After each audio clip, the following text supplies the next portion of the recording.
प्रश्नावली 5.1 बालाजी प्रकाशन बुक।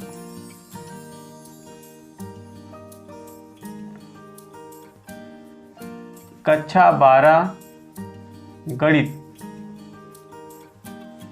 प्रश्नावली 5.1 में पहली सवाल है sin 5x।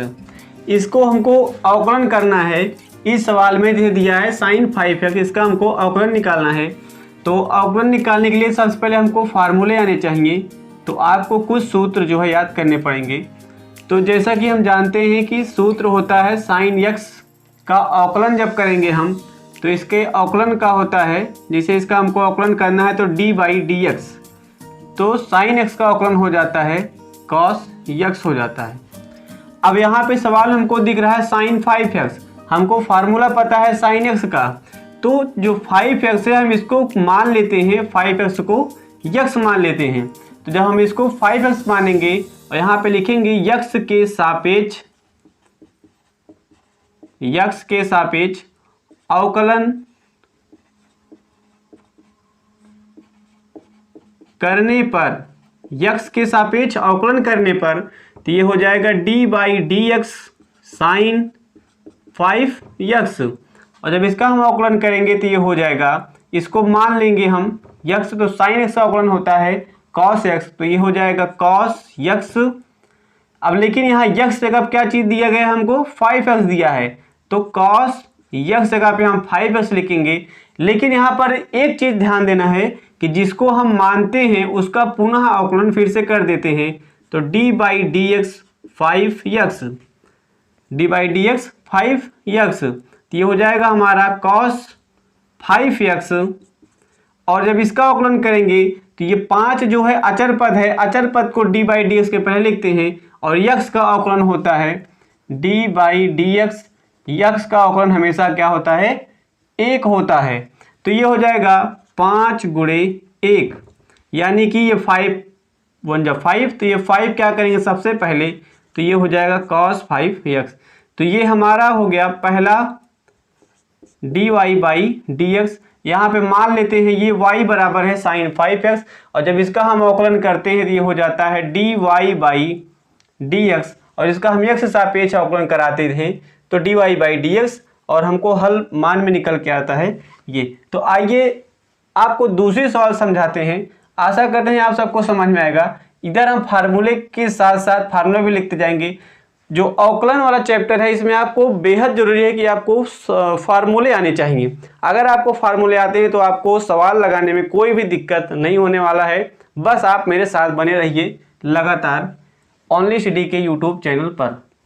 दूसरी सवाल है e⁻²x। अब यहाँ पे आ गया e⁻²x, इसको हम मान लेते हैं या नीचे लिख देते हैं। इसको लगाने का सही तरीका, माना y बराबर e⁻²x। यहाँ पे एक फार्मूला हम जान लेते हैं, d/dx e⁻x का अवकलन होता है। इसका मतलब होता है अवकलन का ये सिंबल है, तो d/dx ex का अवकलन होता है e⁻x ही होता है। तो यहाँ पे हमको दिया है e⁻²x, लेकिन फार्मूला होता है e⁻x का। तो यहाँ पे जो 2x है हम इसको मान लेते हैं x, तो इसका ये हम करते हैं x के सापेक्ष अवकलन करने पर, तो लिखते हैं x के सापेक्ष अवकलन करने पर, x के सापेक्ष अवकलन करने पर। तो जब इसका अवकलन करेंगे तो ये हो जाएगा dy/dx, इसका अवकलन करेंगे तो dy/dx, और इधर करेंगे तो d/dx e⁻²x।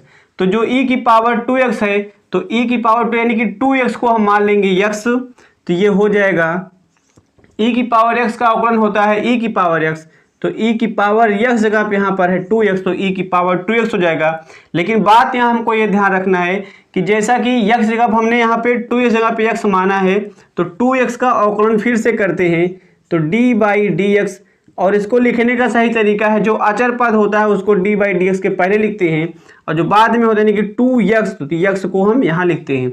और हम जानते हैं x का अवकलन होता है हमेशा 1, तो ये हो जाएगा e⁻2x × 2, और x का अवकलन हो जाएगा 1। यानी कि 2 एक कम 2, तो 2e की पावर 2x, ये आ गया आपका dy/dx का मान। तो ये 2 सवाल हमने आपको बता दिया है। तो आइए अब तीसरी सवाल को हम यहीं पर जान लेते हैं। तो तीसरा जो क्वेश्चन होता है यहाँ पे, तो हो जाएगा ये tan 5x। जैसा हमने ये पहली सवाल बताया सेम वैसे ही लगेंगी ये सवाल है भी, बस आपको फार्मूले आने इसमें बेहद जरूरी है। तो आइए इसको हम अवकलन करते हैं। तो ये लिखेंगे हम, माना y बराबर tan 5x, इसका करेंगे हम x के सापेक्ष अवकलन करने पर, जब इसका हम अवकलन करेंगे तो हो जाएगा dy/dx, इधर भी करेंगे तो d/dx tan 5x।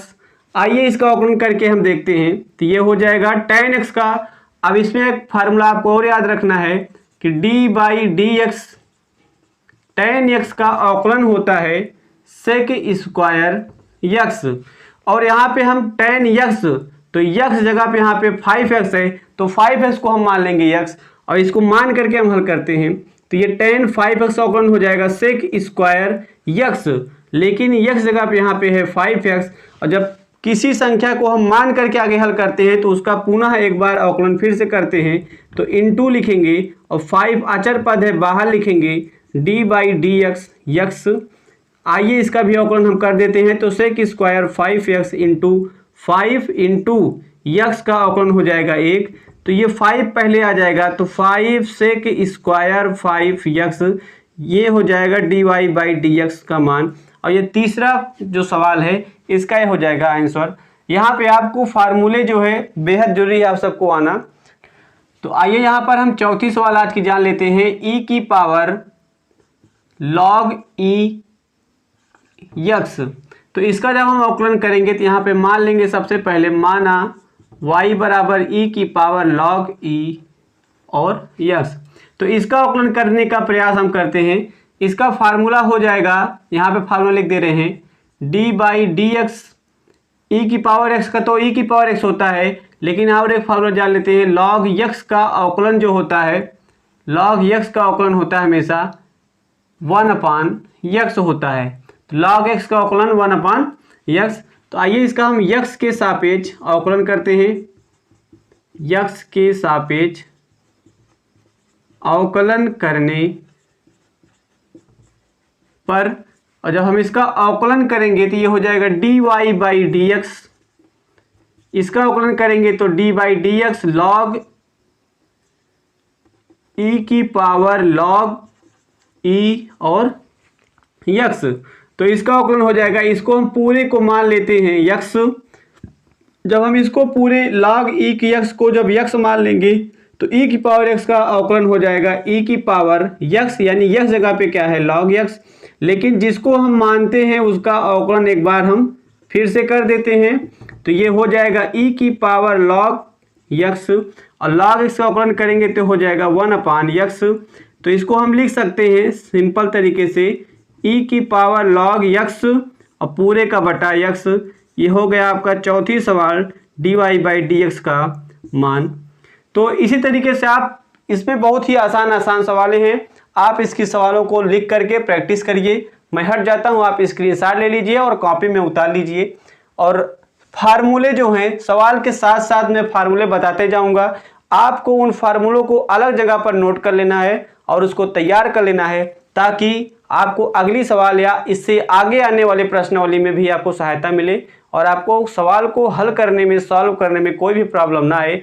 इन्हीं सूत्रों के जरिए आप आगे की सवाल लगा लेंगे।